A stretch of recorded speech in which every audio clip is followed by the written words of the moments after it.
कब हो जाएगी आपकी गाड़ी कबाड़? अगर इस तरह के सवाल आपके मन में हैं तो तमाम जवाब इस वीडियो में मौजूद हैं। पहले कभी 15 साल पुरानी डीजल गाड़ियां और 20 साल पुरानी पेट्रोल वाली गाड़ियों पर पाबंदी की बात थी, लेकिन अब उम्र कोई बाधा नहीं। अगर आपकी गाड़ी फिट है तो सड़क पर फर्राटा भर सकती है। सरकार नई स्क्रैप पॉलिसी के तहत आपकी गाड़ी को तभी डी रजिस्टर करेगी जब वो फिटनेस में फेल होगी। उम्र अब बाधा नहीं। क्या क्या क्राइटेरिया है उसको समझिए। कमर्शियल गाड़ियां 15 साल में डी रजिस्टर हो जाएंगी अगर फिटनेस में फेल होती हैं। अगर 15 साल के बाद फिटनेस पाई जाती हैं तो फीस ज्यादा देनी होगी। प्राइवेट व्हीकल 20 साल की उम्र के बाद अगर फिटनेस में फेल हुई तो डी रजिस्टर कर दी जाएंगी।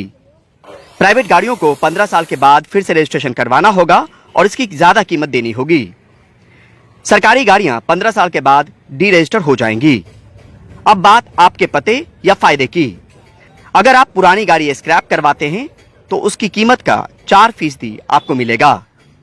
स्क्रैप के बाद नई गाड़ी लेने जाते हैं तो मैन्युफैक्चरर आपको 5% का डिस्काउंट देगा, तब जब आप स्क्रैपिंग सर्टिफिकेट दिखाएंगे।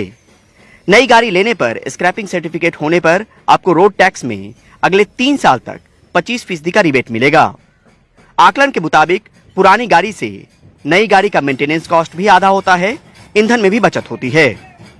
अगर आप अपने आस पड़ोस में सालों से एक ही जगह पर पड़ी पुरानी गाड़ी से परेशान हैं, तो सरकार की दलील है कि पहले गाड़ियों को डी रजिस्टर करवाने की प्रक्रिया जटिल थी, आरटीओ ऑफिस के चक्कर काटने पड़ते थे, तब भी दिक्कत आती थी।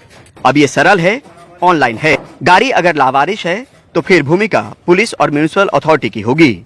रही बात पुराने कबाड़ियों की जो इस कारोबार में काफी लंबे समय से जुड़े हैं, तो उनको भी इस नई पॉलिसी में शामिल करने की योजना है। एक ऑनलाइन प्लेटफॉर्म बनाया जाएगा जिस पर वो जुड़ेंगे। हाँ, एक बात और, विंटेज कार इस पॉलिसी के तहत नहीं आएंगी। फिटनेस और स्क्रैपिंग सेंटर्स के नियम इस साल 1 अक्टूबर तक आ जाएंगे। सरकारी और पीएसयू की गाड़ियों को 15 साल में स्क्रैप करना होगा। इनकी स्क्रैपिंग अगले साल 1 अप्रैल से शुरू हो जाएंगी। वहीं स्क्रैपिंग पॉलिसी के तहत हेवी कमर्शियल व्हीकल की फिटनेस टेस्टिंग 1 अप्रैल 2022 से अनिवार्य होंगी। साथ ही बाकी गाड़ियों के लिए 1 जून 2024 से फिटनेस टेस्टिंग की बात अनिवार्य करने की कही गई है।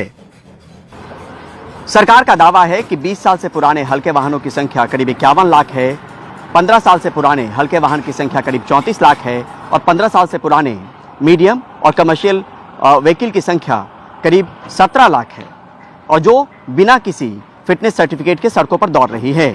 पुरानी गाड़ियां नई गाड़ियों से 10 से 12 गुना ज़्यादा प्रदूषण करती है, और यही वजह है कि ये सरकार नई स्क्रैप पॉलिसी लेकर आई है।